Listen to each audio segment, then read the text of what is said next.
bagarre, suspense, bagarre. C'est ça le G1 Climax. Nos journalistes ont suivi le G1 Climax. Mais c'est quoi cette intro de merde? Jack Jones, ça c'est la faute à Jack Jones. Il m'a dit tu fais intro la Villardière, tout ça. Donc du coup, bah je vais faire la review debout quoi. Aujourd'hui, je fais debout avec le petit blouson sur le côté. J'espère que ça vous a plu. Je ne savais pas quoi dire. J'ai dit bagarre parce que j'avais ça en tête. Mais sinon, voilà, je ne savais vraiment pas quoi dire. J'espère que vous allez bien les amis. Vous êtes bien sur le journal du D1 Climax 29. Je suis Cody McLeod. Et aujourd'hui, on se retrouve pour la review du Day 9 et 10. Et j'espère que le fait que je sois debout comme ça, je peux me déplacer, c'est bien. Moi, j'aime bien être debout. J'aime bien comme ça, je peux danser. Je peux faire la fête. Non, non, je vais me rasseoir quand même. En tout cas, voilà, vous notez la qualité du blouson en cuir. Non, c'est juste un truc que j'avais acheté 10 balles dans un magasin genre Stockomanie ou une connerie comme ça. Rien d'exceptionnel, bien entendu. Hop, je passe ça. Du coup, mon intro, elle était complètement à chier. Mais bon, je vais pas la refaire. J'ai d'autres choses à faire, les amis. Hein, voilà. Hop, je replace la caméra parce que là, du coup, sinon, on est un peu trop... comment dire, trop haut. La caméra est trop haut. Voilà, bien entendu. Donc du coup, les amis, review du jour 4. Non, n'importe quoi. Du jour 9 et 10. Voilà, on arrive au 10. Quand on passe la barre des 10, voilà, c'est là que ça commence à être vraiment le suspense. Et vous allez le voir si vous n'avez pas suivi les deux journaux, si vous, les 2 jours, pardon, de 9 et 10 de ce G1 Climax. Parce que je sais que certains d'entre vous, et je remercie, je crois que c'est Yamamoto Forever, je crois, qui a laissé un message en disant que lui ne suivait pas le G1 Climax par manque de temps, mais que grâce à mes journaux, grâce à mes vidéos sur le G1 Climax, ça lui permettait de savoir qu'est-ce qu'il fallait voir, tout ça. Donc voilà, un grand merci à toi, merci Jack Jones, merci Prince The Realest One, qui ont laissé des petits commentaires, Wingreen aussi, bien entendu. N'hésitez pas à continuer à commenter, faites des réflexions si vous trouvez certains trucs qu'on peut corriger dans mes reviews, pourquoi pas. Par exemple, si vous trouvez que j'explique trop sur les matchs, ou si vous aimez bien ça quand j'essaye de faire du play by play, voilà, un move par move entre guillemets, histoire de vous raconter un peu l'histoire du match, n'hésitez pas à me dire, parce que moi j'aime bien savoir vos retours, et je suis très content que le fait d'avoir fait des demandes, d'avoir vos retours, bah, certains d'entre vous l'ont fait, donc voilà, merci à vous. N'oubliez pas également à chaque fois le petit like, ça fait toujours plaisir, n'hésitez pas, puis le partage bien entendu, c'est important. Donc voilà, si vous aimez la vidéo, bien entendu, si vous aimez pas, ça sert à rien, hein, je vous demande pas. Donc voilà, en tout cas, on est parti directement avec les reviews du jour 9 et 10, et on commence toujours tout de suite. Je suis fatigué. On commence tout de suite avec la review, et je suis un peu trop loin un peu. Voilà, là on est mieux là. Ouais, on est mieux là. Vous voyez mon beau t-shirt de Walter, il est très bien. Russell Crate, hein, voilà. Très bien.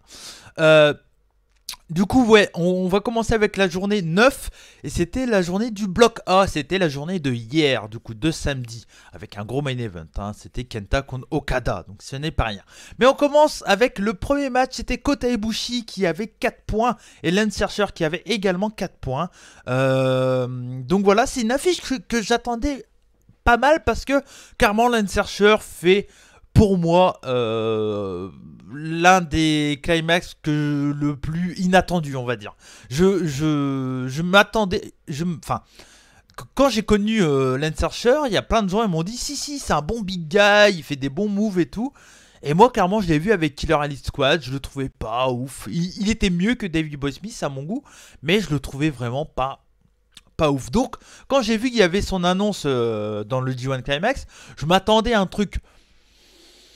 On va dire, allez, pas trop dégueu, pas mal, sûrement mieux que Bad Luck Fale, mais pas à ce niveau-là, quoi. Il est incroyable, la Lance Archer, et donc du coup, bah voilà, face à Ibushi, je m'attendais clairement à un très très bon match, et j'ai vraiment pas été déçu, clairement. Du coup, du début de match, donc c'est un début de match très énergique, bien sûr, hein, on a la vitesse de Kota Ibushi qui lui permet de prendre l'avantage, hein, parce que Archer, même s'il est quand même assez rapide pour un big guy, il n'est pas aussi speed qu'un mec comme Kota Ibushi ou Will Ospreay.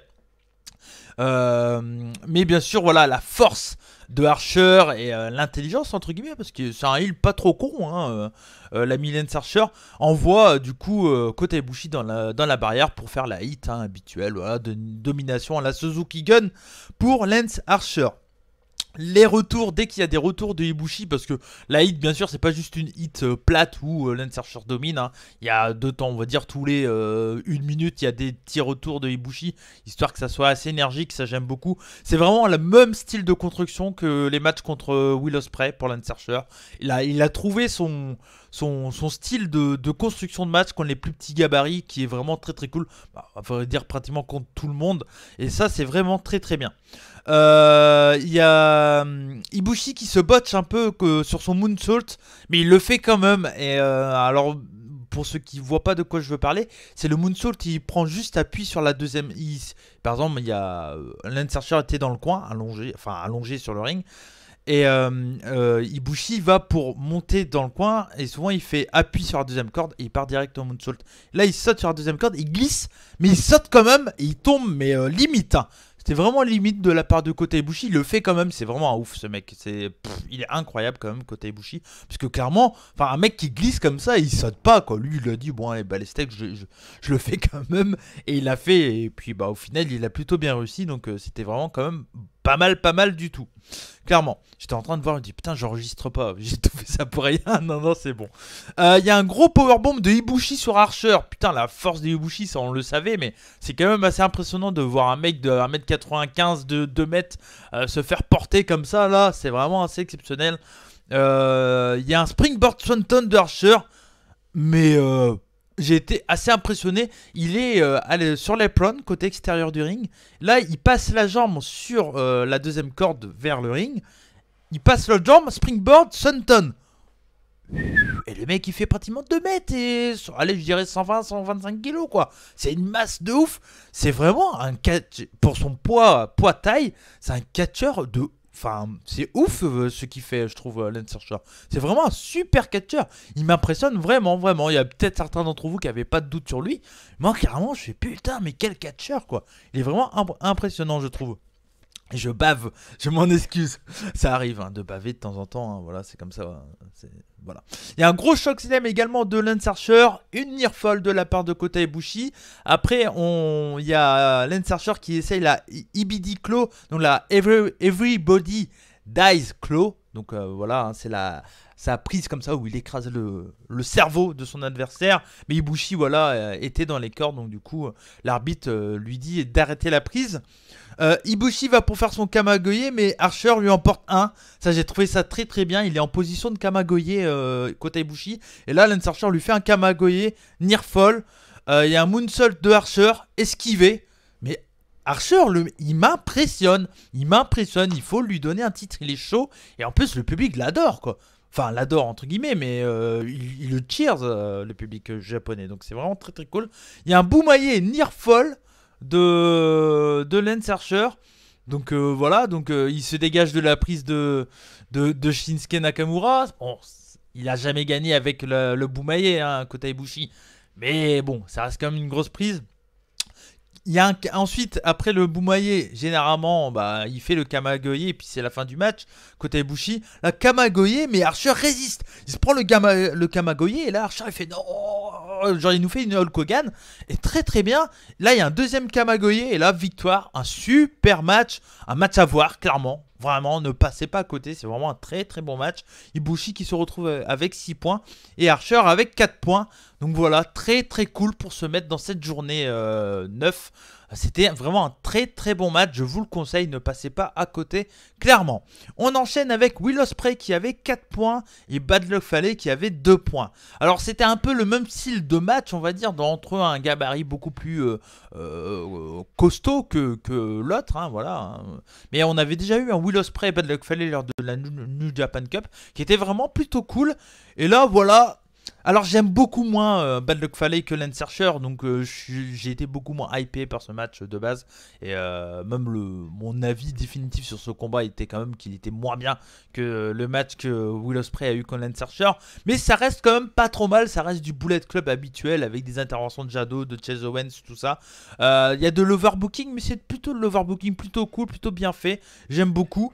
Et à la fin, alors que Marty Asami était KO, il y a Red Shoes qui arrive en fait pour faire le tomber. Parce que comment dire, il y a Will Ospreay qui a pris un coup de kendo, puis un package split driver de Chase Owens, donc il y a eu voilà, du gros bordel sur le ring. Et Marty Asami s'est pris un coup aussi, donc il était KO. Red Shoes arrive pour faire le tomber. Et là, il va pour faire t'as Bad Luck Fale qui se met sur Will Ospreay après le package split driver de Chase Owens. Bad Luck Fale se jette sur Will Ospreay pour faire le tomber. Là, Red Shoes va pour faire le tomber, il fait 1, 2, il fait les deux doigts, les deux doigts. Je le montre pas à la caméra, j'ai pas envie de me faire bannir, on sait jamais de YouTube. Mais il fait les deux doigts comment dire, à Bad Luck Fale, et puis il disqualifie Bad Luck Fale, et puis se barre en courant. J'ai trouvé la fin vraiment très très bien. C'était un bon match, franchement, c'était un bon match de la part de Bad Luck Fale et de Will Ospreay. C'est peut-être le match que j'ai préféré de Bad Luck Fale, avec son match contre Lance Archer, que j'avais vraiment trouvé bien pour deux big guys. C'était vraiment plutôt cool. Et là, pour le coup, voilà, c'était un bon match. Voilà, il fallait faire gagner Ospreay comme ça. De toute façon, c'était soit en cut-out, soit comme ça. Surtout dans la construction, hein, il n'y a pas besoin de faire gagner Ospreay pour prouver qu'il est fort, qu'il peut battre des mecs comme Bad Luck Fale, parce qu'il a déjà battu clean. Enfin non, c'était pas clean, c'était en roll-up. Mais voilà, pour changer, de faire un roll-up et tout, tu le fais gagner comme ça, c'est très très bien, je trouve. Donc du coup, victoire de Ospreay avec 6 points, il fallait qu'il y a 2 points. On enchaîne avec Evil contre Zack Sabre Jr. Evil qui avait 4 points et Zack Sabre Jr. qui avait 2 points. C'est clairement, ce match-là, c'est clairement la force de Evil contre la technique de Zack Sabre Jr. Donc ça, très très cool. Un excellent combat, j'ai pas besoin de vous le dire move par move pour le coup, parce que il y a quand même beaucoup de trucs. Et c'est souvent très compliqué à faire du play-by-play sur des matchs de Zack Sabre Jr. parce qu'il fait des prises tous les 2 secondes. Voilà, le mec il fait clac clac clac clac clac. Si je dois faire du play by play à chaque fois, je vais en chier ma race. J'ai pas envie, j'ai envie de regarder aussi. Des fois, dans certains combats là, dans cette journée, dans la journée d'aujourd'hui, j'ai pas trop noté ce qui s'est passé, parce que quand je regarde le show, je note pas sur mon ordi qui est à côté, je note sur le même ordi avec lequel je tourne la vidéo. Donc du coup je dois quitter le show pour écrire mes trucs et tout. Voilà, je peux pas trop faire et noter en même temps que je regarde. Donc c'est un peu plus chiant. Donc du coup c'est pour ça que des fois je note pas trop de trucs. Mais j'essaye de vous faire comprendre que le match est quand même très très bien. Il y a tellement de moves, je peux pas tout décrire non plus. Donc voilà. Il y a comme je l'ai dit, donc plein de moves, plein de comptes de partout. Hein, la Evil qui monte sa force, donc ça c'est très très cool. J'aime de plus en plus Evil. Evil commence à me titiller un peu. J'aime bien. Je trouve qu'il y a un truc différent d'un mec comme Sanada. C'est pour ça qu'il se complète plutôt bien, je trouve. Sanada est quand même assez technique, mine de rien. Mais Evil, voilà, il a le côté un peu bourrin, un peu échi, un peu dans le gabarit, tout ça. J'aime beaucoup. Je commence à aimer de plus en plus l'ami Evil. Donc du coup, il y a un European Clutch de la part de Zack Sabre Jr. C'est l'European Clutch, c'est tout simplement son espèce de roll-up qui lui a fait gagner plusieurs matchs à Zack Sabre Jr. Il avait gagné comme ça contre Okada, je crois qu'il a gagné également comme ça contre Tanahashi. Ça a été son move de finish à un moment, hein, à Zack Sabre Jr. Donc généralement quand il le plaçait, c'était souvent la fin. Et là, Near Fall, il y a Evil qui compte Zack Sabre Jr. en Darkness Fall. C'est un de ses moves signature à Evil. Hein. C'est quand il le prend en FU puis le finit en Michinoku Driver. Donc voilà. Et puis en fait, il y a un Everything is Evil pour la victoire. Mais un super combat. C'est un match à voir, bien entendu. Ne passez pas à côté également. C'est vraiment très très cool. Il y a quand même beaucoup de matchs à voir, je trouve, là dans ces dernières journées. On sent que ça commence vraiment à s'exciter. Que voilà, on sait où les mecs se placent à peu près, s'ils sont dans la mid-card, dans la low-card ou dans le main event, dans ce tournoi. Hein, voilà, donc par exemple, je dis Okada, on sait que c'est un main eventer. Zack Sabre, on sait que ça va être un low-carder, mid-carder. Voilà. il va prendre une grosse victoire. Et moi, je pensais qu'il allait prendre la victoire sur Okada, mais non, ça n'a pas été le cas. Mais bon, je pense qu'il prendra peut-être une victoire sur Ospreay, par exemple. Sur Ospreay, ça peut être plutôt pas mal. Et pourquoi pas faire Et pourquoi pas faire Ospreay Zack Sabre en Angleterre. Ah bah du coup oui, non, faudrait que Ospreay gagne contre Zack Sabre, je suis con. Je suis con. Non mais voilà, bon, à voir. Mais en tout cas, ah bah ouais mais non, il est pas junior Zack Sabre. Ça m'aurait paru bizarre. Bon, on verra bien en tout cas. Mais il y a plein de trucs à faire. Après, je pense qu'il pourrait rentrer junior pour un match. Hein. Mais bon, je ne pense pas quand même. Il a été champion junior chez Noah, hein, Zack Sabre. Puis il a participé au Cruiserweight. Hein, donc voilà. Donc voilà, donc victoire de Evil, un beau match, franchement c'était plutôt cool, victoire de Evil avec 6 points et Zack Sabre Junior qui a uniquement une victoire, il a uniquement 2 points. On enchaîne avec le 4e match de cette journée, c'était Hiroshi Tanahashi contre Sanada. Alors de ce que j'ai compris, me tapez pas sur les doigts si j'ai dit une connerie, mais je crois que c'est plus ou moins un combat entre élève et maître. Alors je m'explique parce qu'on sait par exemple que les mentors de Sanada sont Keiji ça, voilà, il le précise à chaque match et tout ça. Je crois également qu'il y a Fujinami, qui est également l'un des mentors de Sanada. Et je crois, si je dis pas de conneries, si j'ai bien compris, que également Tanahashi est plus ou moins un espèce de mentor pour Sanada. Ou en tout cas que vu qu'il était ami avec Muto et Fujinami, Tanahashi est un peu aussi un peu entouré Sanada en début de carrière. Je crois donc. Il précisait ça un peu avec les commentateurs anglais de Kevin Kelly et Rocky Romero. Je comprends pas tout. Je comprends beaucoup, mais pas totalement. Je dois comprendre 80% de ce qu'il raconte. Hein. Je comprends pas tout à 100%. Mais j'ai cru comprendre vraiment ça, que du coup, c'était plus ou moins élève contre maître et qu'il y avait vraiment un signe de respect entre les deux. Et la preuve, il y a vraiment eu du respect tout le long du match. Hein. Pourtant, il y a un qui a Lost in Gorban à Bless des Rapon et l'autre qui est dans le ace de la structure. Donc voilà, il y avait vraiment du respect. C'était un bon début de match. Il y a eu plusieurs tentatives du Paradise Lock. Bien entendu, au bout d'un moment, Sanada a réussi à le placer. Il y avait Milano Collection qui était content, hein, comme toujours, voilà. Il y a eu un knife FIFO de Tanahashi contré, suivi d'un moonsault contré également. C'était vraiment très tendu, beaucoup de tension dans ce combat. C'était vraiment très très plaisant. Je trouvais vraiment un bon rythme. C'était assez soutenu, pas trop chiant. Voilà, c'est très cool, super histoire encore racontée comme d'habitude avec Tanahashi. Hein. C'est vraiment un catcheur qui a un storytelling incroyable, je trouve. Et à la fin, Tanahashi gagne avec son high flow, mais un super combat. Voilà, j'ai vraiment pas noté beaucoup de prises. Parce que j'étais dans le combat tout simplement, c'était vraiment très très bien. Je vous le conseille, c'est pas un match incroyable, c'est pas non plus le meilleur match de ce G1 c'est sûr. Mais ça reste vraiment un match très très plaisant à regarder, je vous le conseille si vous aimez l'histoire un peu avec Tanahashi qui remonte au classement. Attention, ouais, ils peuvent nous faire la surprise, pourquoi pas. Tanahashi qui a 6 points et Sanada qui a 2 points. Voilà, Sanada qui va sûrement prendre une autre grosse victoire, je pense. Mais non, en tout cas, voilà, Tanahashi, 6 points. Il remonte. À suivre. C'est très intéressant, en tout cas, je trouve. Et on enchaîne avec le main event. Donc c'était le main event des gagnants. Hein. C'était Kenta qui avait 8 points, Okada qui avait 8 points. J'ai noté, je note rien, je profite. Et oui, et clairement j'ai pratiquement rien noté dans ce combat. Parce que je voulais juste profiter du match. Parce qu'on avait clairement... allez, c'est pas l'Ace, ça n'a pas été l'Ace de la Noah, mais ça a été l'une des grosses stars de la Noah contre l'une des grosses stars de la NJPW, qui sera peut-être l'Ace, ou c'est peut-être déjà l'Ace, même si pour moi ça reste quand même Tanahashi. Mais bon, ça reste deux grosses têtes d'affiche qui étaient un de NJPW et l'autre de Noah. Donc c'est vraiment un dream match. Je crois que c'était la première fois qu'il y avait ce match-là. Peut-être que je me trompe, mais je crois que c'était une affiche totalement fraîche. Je pense, je vois pas d'autres Okada Kenta en tout cas. Et donc voilà, je voulais vraiment profiter de ce moment-là. J'avais peur, avant ce combat, j'avais peur d'être déçu de la performance de Kenta. Et ben j'ai été déçu de la performance, mais d'Okada.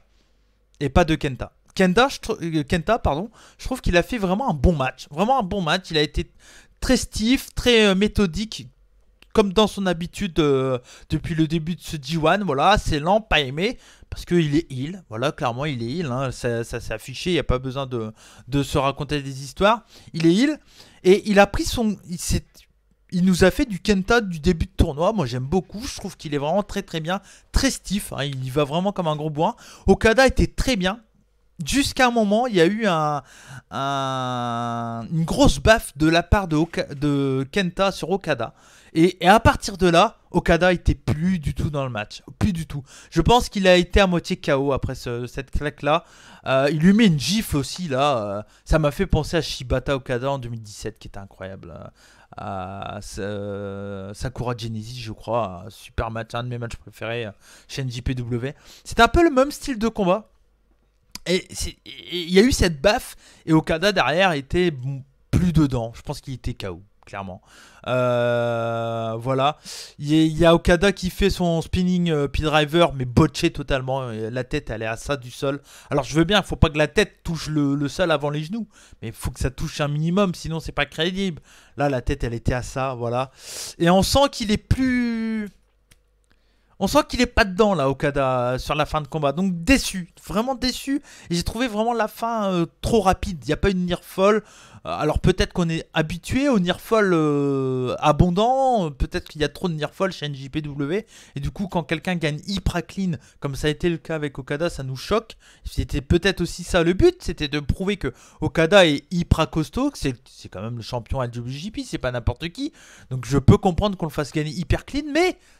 contre Kenta, je pensais que ça allait être plus... plus 50-50. Je trouve que sur la fin, ça a été trop vite pour Okada. Donc voilà, j'ai été un peu déçu. Alors c'est loin d'être une catastrophe, c'est vraiment un match à voir quand même, hein. Moi je trouve que, je vous le dis, la note que j'ai mis, d'habitude je vous le dis pas, mais là je vous le dis pour vous montrer un peu. Je partais sur 5 étoiles, perso, parce que je voyais rien qui me dérangeait, j'étais vraiment pas déçu du combat, vraiment, un rythme à la Okada, mais je m'en doutais. Voilà, un peu lent les 10 premières minutes, et puis après ça va dans tous les sens. Donc c'est vraiment très très bien. Donc je partais pour les 5 étoiles et puis il y a eu cette histoire de baffe qui a fait que Okada était KO, la fin un peu botchée, un peu trop rapide, peut-être qu'ils ont speedé parce qu'Okada n'était pas tellement bien physiquement, peut-être aussi, hein, on sait pas. Donc du coup voilà, j'ai descendu de 0,5, j'ai mis 4,5, ça reste un 4,5 clairement, ça reste un bon match. À ce qui paraît, il y a des gens qui ont créé un peu au scandale sur son combat, j'en sais rien. Je m'en fous, moi je vous donne mon avis. Si vous regardez cette vidéo, c'est que mon avis vous intéresse. Mais je m'en fous, si des mecs apprécient pas du beau catch, allez regarder, je sais pas, la Shine. Voilà, faites-vous plaisir. Moi franchement, j'ai trouvé ça vraiment très très bien. J'ai pas été déçu, la fin un peu quand même, un poil déçu. Parce que la fin, ouais, trop expéditif, mais franchement... Ça va. Ça reste un très bon match, un très bon main event, clairement. Victoire d'Okada, j'étais quand même un peu surpris. Il book Okada comme un mec hyper imprenable. Alors, c'est le champion à WGP, c'est normal. Il y en a un autre qui est booké pareil de l'autre côté. Je sais pas.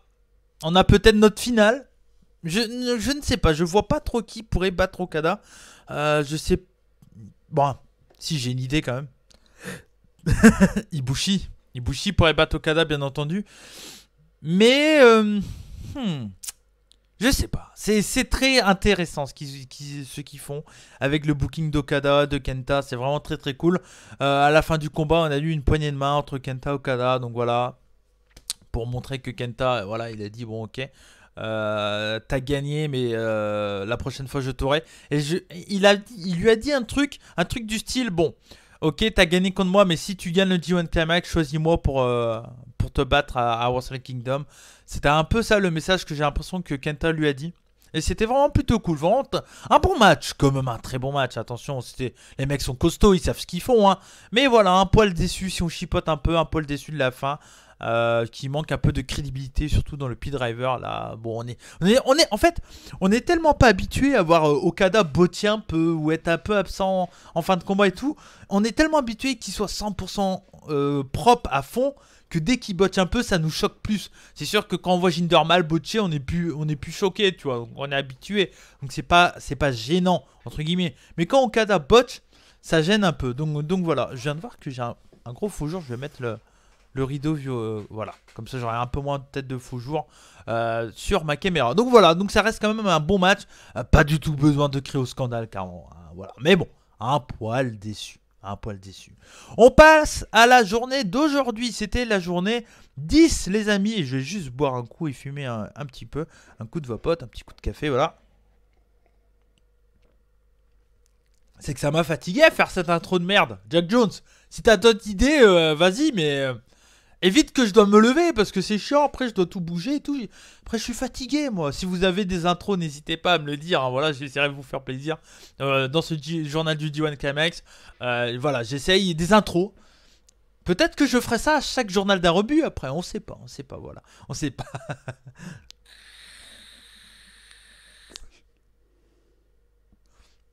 Ne fumez pas, hein, c'est pas bon pour vous. Voilà. Hop. On nettoie la moustache parce que je suis un gros porc et j'ai du café partout. Et on commence du coup avec la review de cette journée. La journée d'aujourd'hui qui a fini il y a 30 minutes, même pas. Et donc c'était le premier match, c'était Hiroki Goto contre Toru Yano. Un match chaos contre chaos pour commencer. Donc voilà. J'aime beaucoup. On a Yano qui veut changer de maillot. Ça m'a fait rigoler. Avec Goto, il veut changer son t-shirt Toru Yano contre le t-shirt LA Dojo. Il dit on échange de maillot et tout. Goto connaissant Yano refuse parce qu'il sait qu'il va faire un traquenard. On connaît Yano, on sait qu'il cherche n'importe quel moyen pour essayer de baiser, entre guillemets, excusez-moi du mot, de baiser son adversaire, voilà. Et là du coup c'est en gros donc Goto refuse d'échanger de maillot et tout. Et là, il y a Yano qui dit hey, le public, chaos, chaos, chaos. Donc, t'as le public qui chante chaos et tout. Yano, il va sur le coin, il se fait applaudir, il fait applaudir chaos et tout. Puis il dit à Goto, vas-y, va sur le coin et tout. T'inquiète, je vais pas t'attaquer, t'inquiète pas et tout. Enfin, voilà, on sent le traquenard arriver, bien entendu. Et là, donc, Goto monte sur le coin, chaos, chaos. Hein, t'as Yano qui est derrière. Allez, faites du bruit, faites du bruit. Faites du bruit pour que je puisse le niquer derrière. Et donc, le public qui fait du bruit. Et juste quand il redescend du coin, il est toujours dos à Yano. C'est un peu débile de la part de Goto d'ailleurs. Yano avait récupéré son t-shirt et met le t-shirt sur la tête de Goto, pardon. Et là, il essaye une tentative de roll-up pour Yano, mais à chaque fois, il y a des near fall. Il y a 2-3 roll-up. Et à la fin, il y a Goto qui fait un roll-up de ouf. J'ai trouvé qu'il était magnifique, son petit paquet. Il part des jambes. Il part des jambes. Et il fait une espèce de clé de jambe. Et il replie les jambes sur Yano. Et du coup, il est à moitié assis sur Yano. Du coup, Yano est totalement bloqué. Un super roll-up. Je l'avais jamais vu celui-là. Si vous savez son nom, n'hésitez pas à me le dire. Parce que clairement, j'ai trouvé ce roll-up très très cool. Alors, je pense pas que c'est Goto qui l'a créé. Mais vraiment très très cool. Je l'ai peut-être déjà vu, mais je l'avais oublié. Mais très très bien. Voilà. Un roll-up et en partant d'une clé de jambe et il finit assis sur Yano. C'était vraiment très bien, ça a duré 3 minutes même pas. Encore plus court que contre White, je pense. Donc voilà, bon, victoire de Goto. Bon, voilà, classique. Du Yano, classique, ça reste bien. Voilà. Moi j'ai noté à voir juste pour le roll-up de fin. J'ai trouvé vraiment le roll-up vraiment impressionnant. Très très cool. J'ai vraiment bien aimé. Victoire du coup de Goto qui a 6 points. Yano qui a 4 points. Ensuite on avait Juice Robinson contre Tomohiro Ishii. Et je vous l'annonce tout de suite. C'est mon match préféré du D1 Climax pour le moment les amis. On y est. 5 étoiles pour moi. Alors pourquoi je mets 5 étoiles à ce combat? C'est simple. On a un Juice Robinson business à fond, il est là pour catcher, il n'est pas là pour faire le con. On a un Ishii, on connaît Ishii, le D1 Climax c'est son tournoi, il est là pour casser des tronches, pour faire la bagarre. Je ne vais pas vous remettre Kamini, je pense que si vous suivez le journal du D1, vous connaissez maintenant la bagarre de Kamini. Et ce que j'aime dans ce combat, c'est que dès que la cloche sonne, les mecs se rentrent dans la gueule et pendant une vingtaine de minutes, c'est du des chops. C'est simple. Il n'y a rien d'exceptionnel. Peut-être les gros moves qu'il y a, c'est un jackhammer ou un brainbuster de la part de Ishii. Mais il n'y a pas besoin de faire du catch hyper technique, hyper compliqué pour faire les trucs proprement. Et c'est ce que j'aime dans ce combat, c'est qu'ils font des trucs hyper basiques, des chops, des coups d'avant-bras, des chops dans la gorge. Même Juice Robinson fait la chop de Ishii. Donc la chop de Ishii, c'est la chop comme ça, juste là, comme ça. Paf, comme ça à peu près, au niveau de là. Et donc il fait ça. Et il le fait à Ishii, je crois que c'est la première fois qu'on voit un mec faire ça à Ishii, quoi. C'est, voilà, Juice Robinson, excusez-moi du terme, il a posé ses couilles. Et franchement, c'était très très bien. Ça bougeait bien, non-stop, il n'y a pas eu de temps mort. Ça se met dans la gueule. Moi, j'aime la bagarre. Et là, j'ai eu la grande bagarre. Donc, voilà, moi, je lui mets 5 étoiles. C'est pas un match qui va plaire à tout le monde parce que bah, y a rien d'exceptionnel dans ce combat. Il n'y a pas de move incroyable, il n'y a pas de technique incroyable. C'est sûr que si tu es fan de Zack Sabre Jr. et de tous ses moves de ouf et tout, et que tu es assez bloqué par le fait que juste des mecs se mettent sur la gueule avec juste des chops, des coups de poing, des quelques souplexes de temps en temps, ça va te bloquer. Tu vas peut-être moins aimer que moi le combat. Tu vas le trouver bien, c'est chouette, ça bouge bien quand même. Même si t'es pas trop bagarre, ça bouge quand même bien. Mais moi, j'adore les combats de gros bourrins, de pourreaux, là. Enfin, voilà, j'adore. Il y a un des catcheurs japonais que j'adore actuellement, c'est Yuji Ino. Je vous en ai déjà parlé si vous suivez les 5 matchs à voir. Et clairement, c'est un mec qui est juste un gros bourrin, quoi. Ishii est pareil, et dans ce match-là, Juice Robinson est exactement pareil. C'est un super combat, j'ai adoré. Voilà, 5 étoiles pour moi, franchement, c'est mon match, je vous le dis. Je vous le dis, voilà, désolé, je vous spoil un peu mon top de fin de G1, mais pour le coup, c'est mon match préféré de ce G1 pour le moment. Voilà. J'ai adoré Okada Ospreay, Ishii, Moxley, Naito, Moxley, là on va en reparler, mais j'ai adoré aussi. Mais là, celui-là, putain. Parce que je m'attendais à un bon match, mais je m'attendais pas à ça. Je m'attendais pas qu'il soit aussi cool. Je m'attendais pas qu'ils ont autant de temps, parce qu'ils ont eu au moins 20 minutes. Quand on voyait la place du match dans la carte, je me disais, bon, ça va être expédié en moins de 15 minutes, et puis voilà, quoi. Et franchement, non, c'était bien, très très bien. Et donc, du coup, à la fin, victoire de Ishii. Ishii qui a 6 points, qui égalise Juice également, qui a 6 points. Mais un super match, quoi. J'ai adoré ce match. J'espère que vous aussi, n'hésitez pas à me le dire dans les commentaires, les amis. Si vous aussi, vous trouvez que ce match mérite un bon 5. Après, voilà, c'est clairement objectif à mort. C'est pas objectif. Pardon, je suis clairement pas objectif parce que bah, j'adore les deux de base. Je marque sur Juice, je marque sur Ishii. Donc bon, voilà, quand t'as Ishii contre Juice, j'étais obligatoirement obligé d'aimer. C'est un peu comme, je me souviens de Juice Robinson contre Omega en 2017. J'avais adoré ce combat aussi avec la victoire surprise de Juice. Et voilà, quand t'aimes deux catcheurs et qui s'affrontent, bah automatiquement tu pars déjà avec un bon point, hein, clairement. Donc voilà, c'était un très très bon match, je vous le conseille. Je vais aller très rapidement sur ce match, Jeff Cobb Taichi. Le match est très cool. J'ai vraiment trouvé le match très bien. Je trouve qu'ils s'entendent très très bien les deux. Il y a vraiment des bons moves, il n'y a pas trop de temps mort et tout, c'est très cool. Mais je veux surtout m'attarder sur un truc dans ce combat. Encore une fois, le couple Taichi et Miyoabe me touche, en fait, me touche. Je m'explique. Miyoabe est belle, gentille, mignonne, elle veut aider tout le monde, elle ferait tout pour son homme. Et Taichi, c'est le gros enculé de base, c'est le chef de secte un peu par rapport à Miyoabe. Et Miyoabe, elle est hypnotisée par Taichi. Taichi lui dit tu vas sous un train, elle va sous le train. Et on sent que elle essaye un peu de se battre contre cette nature-là qui est un peu démoniaque de Taichi. Elle se bat un peu, mais en même temps, elle veut lui faire plaisir, donc elle fait un peu tout ce que lui demande. Et je trouve ça vraiment fou, cette histoire entre Taichi et Miyoabe. C'est limite ça qui passe plus le in-ring de Taichi. Je trouve que ce couple avec Miyoabe et alors je dis couple, mais peu importe s'ils sont ensemble ou pas, hein, c'est pas je crois qu'ils sont mariés et femmes, hein, mais bon, c'est pas la question. Je dis couple, hein, parce que bah, manager et catcher. Et ce couple, je trouve qu'il est hyper intriguant. Ça faisait très longtemps que j'avais pas eu un couple aussi intriguant. Ça me fait penser un peu au même délire que Elizabeth et Randy Savage. Je trouve que c'est un peu le même délire, clairement. Entre un macho man fou et puis une Elizabeth qui essayait de faire le bien, bah là c'est un peu le même délire. Je sais pas si vous avez cette sensation-là également, mais moi j'adore ce couple. C'est vraiment un des trucs qui m'intrigue le plus dans ce G1 Climax. Et franchement, c'est bien quoi. Parce que par exemple, voilà, à chaque fois, comment dire, on a Taichi qui utilise Miyoabe pour le mettre entre lui et son adversaire.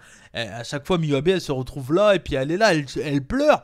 Et là, on voit Cobb qui fait non, non, va loin, va loin. Et puis elle est là, merci, merci beaucoup, merci, merci. Enfin, elle est touchante comme nana. Moi, je suis touché par cette nana, clairement. Et puis à un moment, il y a une brawl au niveau des commentateurs américains, tout ça, et on entend au micro de Kevin Kelly, on entend Miyoabe qui est en train sûrement de ramasser des affaires à Kevin Kelly, tout ça, et on entend Kevin Kelly dire merci beaucoup, tu es très sympathique comme femme, qu'est-ce que tu fais avec Taichi et tout ça, et puis il parle de ça un peu, de cette histoire-là. Et avec Rocky Romero, ils disent que c'est clairement la belle et la bête un peu, hein.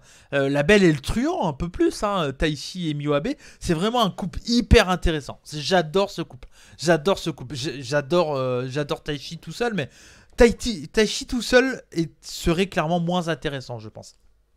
Par exemple, Peter pour Yujiro Takahashi, ça sert à rien. À part montrer un cul en string, ça sert à rien. Mais là, Miyoabe, elle a vraiment elle a un truc, quoi. Elle a un truc. Moi, j'adore. J'aime beaucoup le couple Miyoabe-Taichi. Je pense que vous l'avez compris. Le match en lui-même est trop cool. Jeff Cobb fait ses moves habituels, les grands souplex, machin, voilà. Très, très bien. Et ça finit. Il y a un gros pile driver de Jeff Cobb, et on sent que après le P-Driver, il est un peu ailleurs, l'ami Taichi. Il est un peu moins dedans, il fait des erreurs, il y a des erreurs de compréhension, tout ça. Bon voilà, on sent qu'il est sonné parce qu'il tombe quand même bien sur la tête, il le bute bien quand même.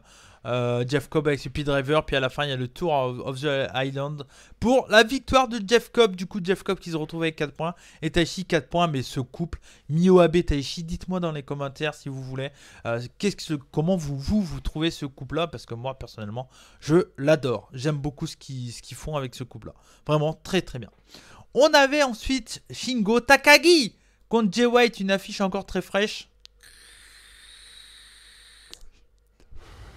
Je m'en excuse parce que, en fait, je parle beaucoup et du coup, il faut que je me pose un peu. Voilà, parce que en fait, j'ai pas envie que ça dure trop longtemps, donc j'essaie de speeder. Donc voilà, Shingo Takagi 4 points et Jay White 2 points. Jay White qui se doit de gagner s'il veut rester un peu dans le tournoi. Et clairement, on s'en doute qu'à partir de maintenant, il va pratiquement que gagner. C'est peut-être du coup le problème de ce combat, c'est que j'avais aucun suspense. Je m'en doutais clairement que Jay White allait gagner. Je pense qu'il va faire la remontada. Je pense qu'il va aller en finale contre Okada. Je pense. Pour moi, je pense qu'ils vont faire... Non. Enfin, de toute façon, pour moi, c'est soit Jay White Okada ou soit Jay White Ibushi. Ça serait une grande surprise quand même que Moxley aille en finale. Même s'il est plutôt bien parti et je vais y revenir. Mais voilà, pour moi, Jay White va aller en finale. C'est le produit, le gros heel. Et je pense qu'ils vont refaire Okada White. Pourquoi pas à Wrestle Kingdom. Donc voilà, à voir.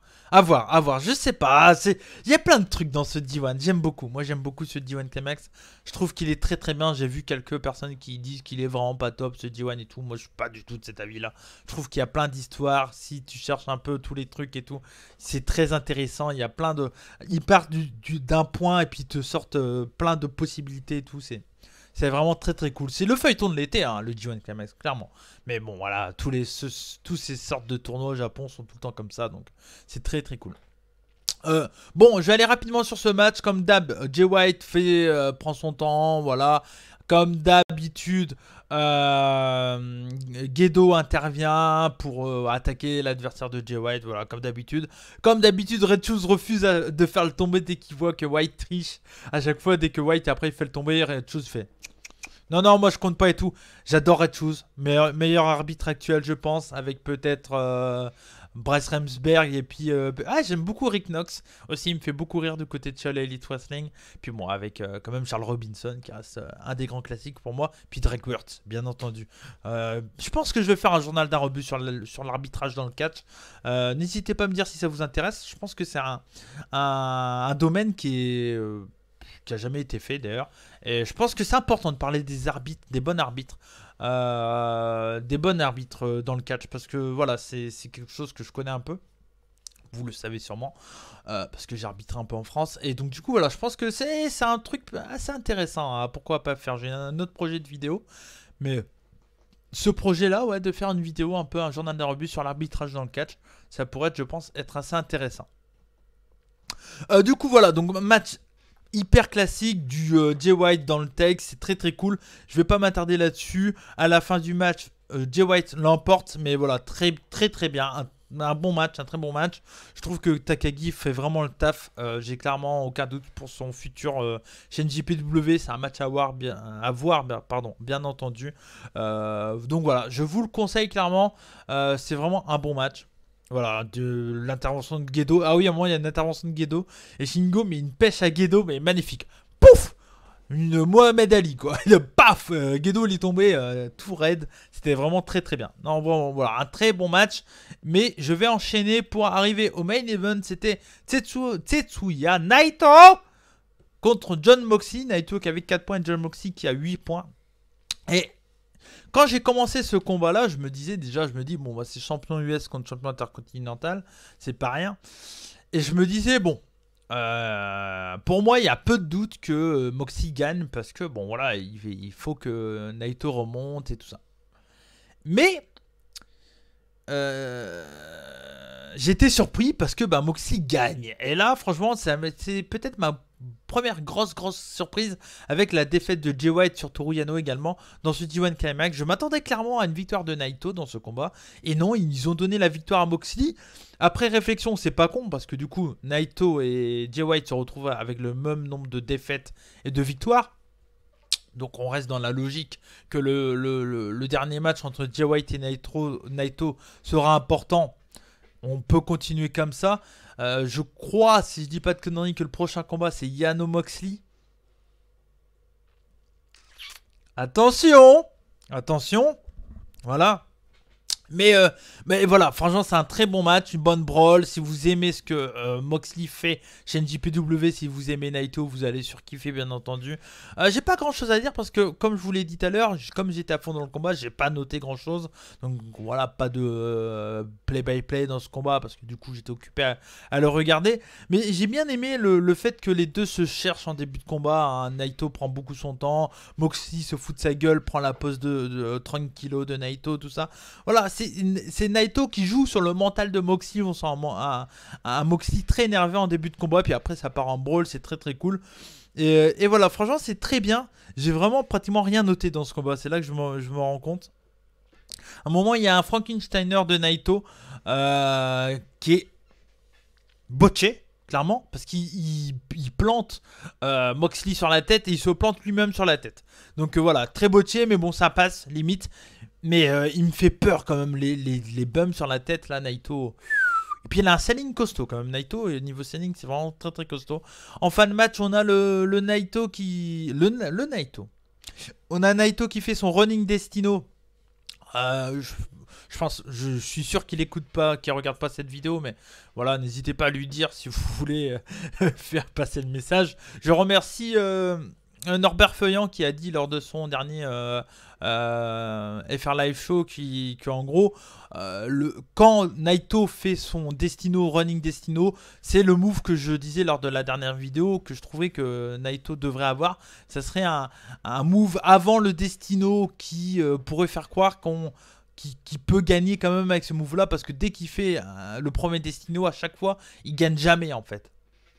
Et en fait il a précisé Norbert Feuillant, et il a totalement raison du coup, que Naito en fait il a deux Destino. Il a le Destino gagnant sur place et il a le Running Destino qui gagne jamais. Et c'est vrai que pour le coup, maintenant qu'il a fait remarquer Norbert Feuillant, c'est vrai que moi je suis d'accord avec lui. Naito, dès qu'il fait son Running Destino, il gagne pas. Là ça a été le cas. C'est un peu comme exactement pour Jon Moxley. Il a le Dirty Deeds version VVE et dès qu'il fait chez NJPW, il gagne pas avec. Par contre, dès qu'il fait le Death Rider, donc le Dirty Deeds avec en pile driver, et d'ailleurs il bute Naito, il gagne. Et donc du coup, voilà, victoire surprise pour moi de Jon Moxley, mais vraiment un bon match, un très très bon main event, je vous le conseille. Et donc du coup, on se retrouve avec un Moxley avec 10 points. Eh oui, Moxley avec 10 points et Naito avec 4 points.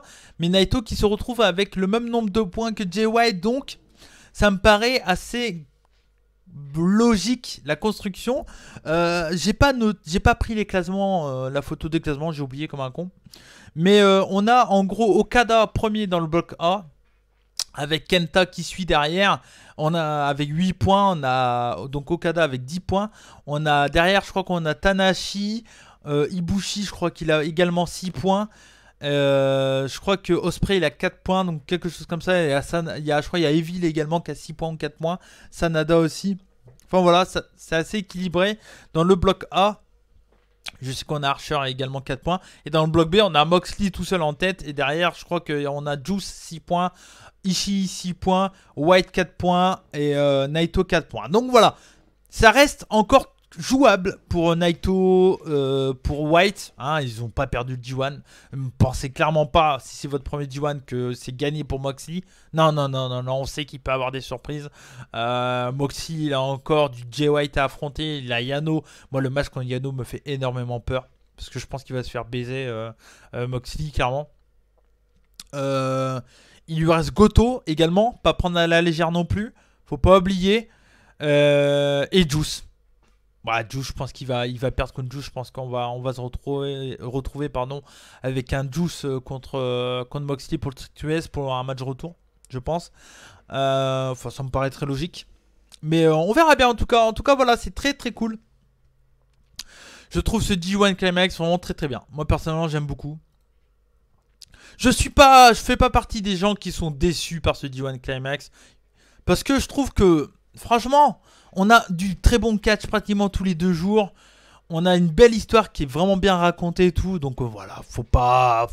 Arrêtons de faire les casse-couilles. On peut ne pas aimer, d'accord. Mais bon, moi personnellement, j'aime beaucoup. Et je le revendique, j'aime beaucoup. Et je suis sûr que je ne suis pas le seul.